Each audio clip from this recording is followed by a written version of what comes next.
Hello friends, welcome to my YouTube channel. So today in this video I am going to show you how to set the time limit for any applications in this device. For this, go to settings, tap on the option screen time, tap on the option app limit, tap on add limit. You can see that from here you need to select the application that you want to set the app limit.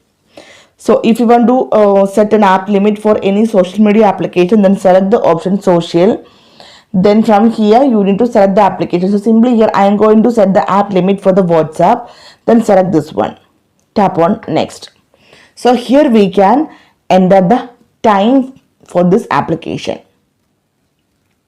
Okay, you can see app limit will apply to all your device signed into iCloud with share across device enabled.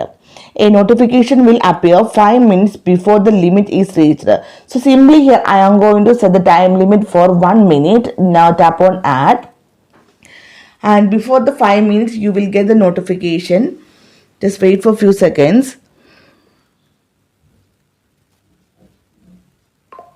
You can see. Yeah, so simply in this way we can set the time limit for any applications in this device.